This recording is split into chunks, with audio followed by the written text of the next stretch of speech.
Next, we have Steve Jarding from Harvard Kennedy School.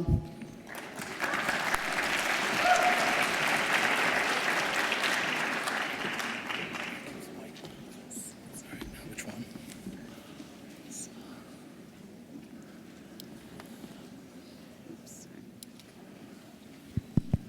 Does this work? Can you hear me?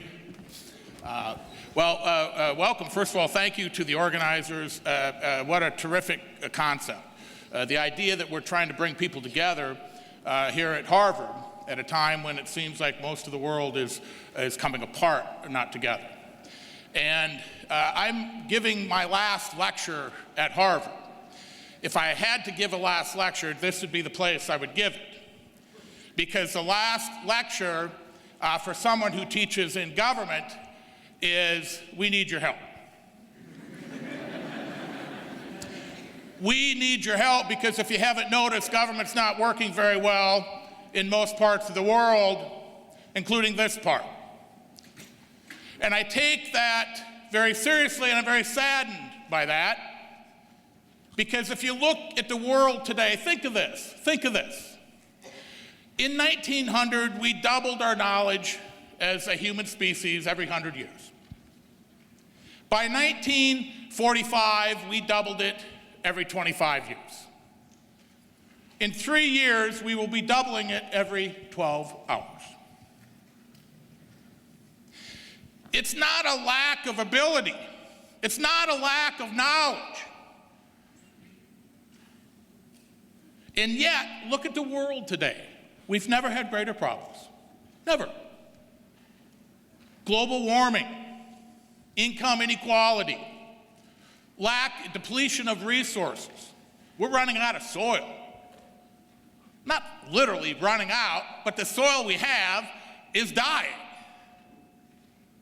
We're overproducing, we're utilizing pesticides, and we're killing it. You can go on and on. The refugee problem, 60 million refugees today. It's estimated by the end of the century, we will have 1.2 billion. Overpopulation.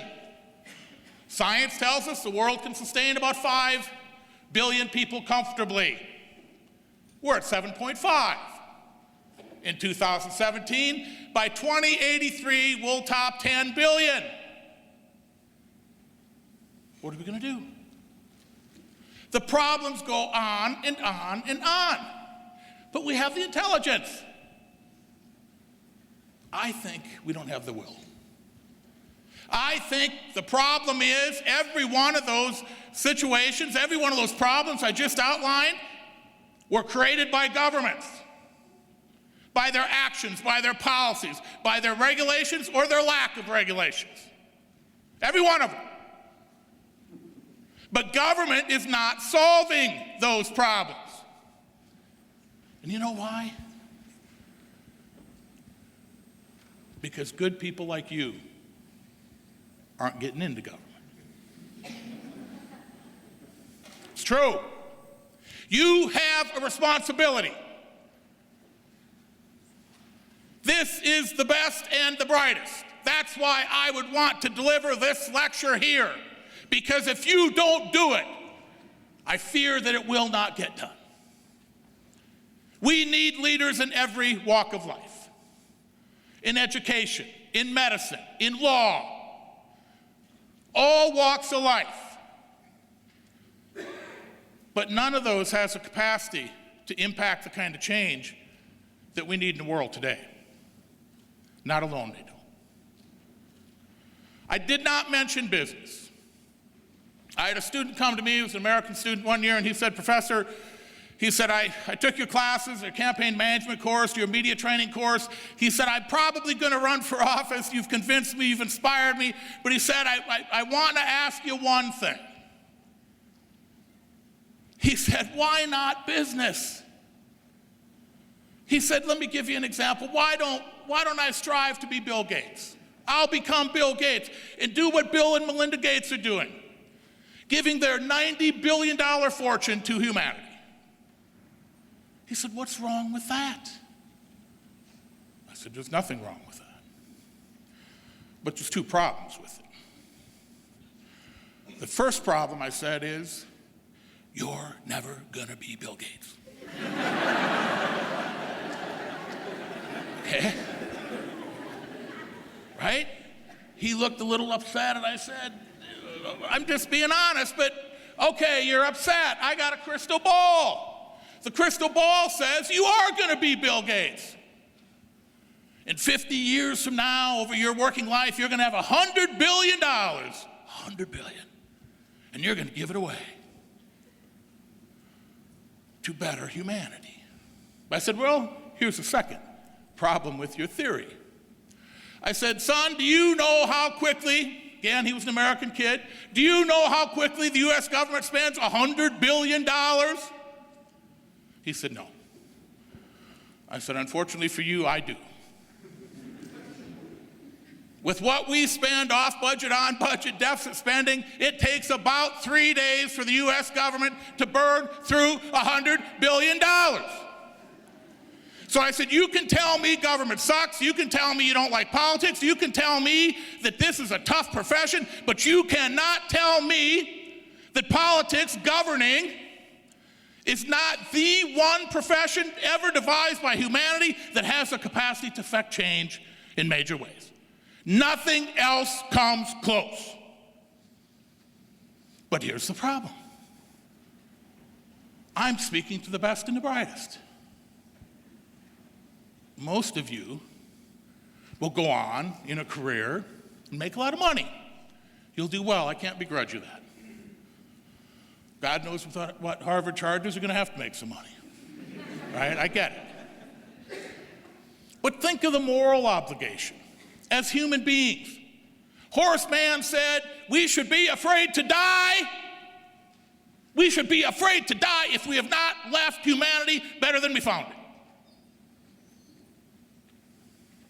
I tell a story, my mother had to raise 8 children alone. My father died when I was 4 months old. I was the youngest. My oldest sister was 11, and my mother had to raise us. We went from upper middle class to lower middle class overnight. This was 1958. And over the years, over the next few years, all these ungrateful kids started to complain. We don't have new clothes, we don't have toys, we all complain. And I'll never forget, as a little kid, I started complaining too. I didn't obviously remember my father. My older brothers and sisters complained, I complained too. And finally, my mother sat us down one day and she said, kids, I love you to death, I want you to know that. But she said, I'm going to tell you something, I want you to listen. She said, I don't like you very much.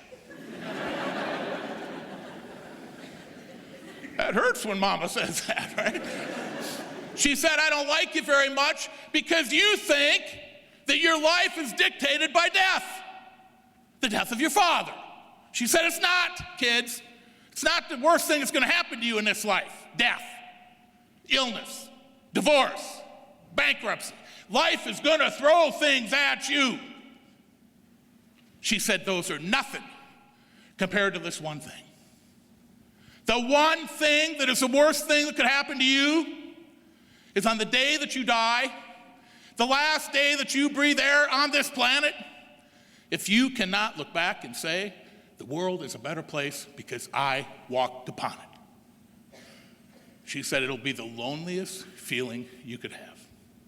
All the money you made, all the cars you had, all the homes, whatever you want materialistically is not going to matter in that moment, because in that moment, all human beings, no matter your lot in life, is the same. You are now equal. And she said, you kids have been given gifts. Use them. Quit complaining. Better yourself. Change the world. Well, folks, I don't have the gifts you have. You can go and do those things you want to do, but if you don't commit yourself, and I mean commit to governing, I don't see where these problems are going to get solved. And they're real, folks. So this, my last lecture, my last couple sentences to you would be, please look inside your soul, inside your heart. Do you just want to live for yourself? I want to give this lecture here because I can't give this lecture to most audiences because they don't have the talent that you possess. Please do not live your life to the point where it gets away from you, where life intervenes, and pretty soon you're at the tail end. And pretty soon you see the end of the road is much shorter than the road you've traveled. And you no longer have the capacity to lead and affect change. Please do not, if you take nothing away from this last lecture, please internalize into your heart and into your soul. I beg you, I plead to you, do not allow yourself to live a life where you end it on that last day and look back and say, oh my God, what have I done? I've lived well, I've made money, I did a lot of things, but life, the world, it's not a better place. Do that as a gift to yourselves. I am biased, but I've never had a soul tell me anywhere in the world that if you're going to solve problems made by government, that government has to have leaders to solve them.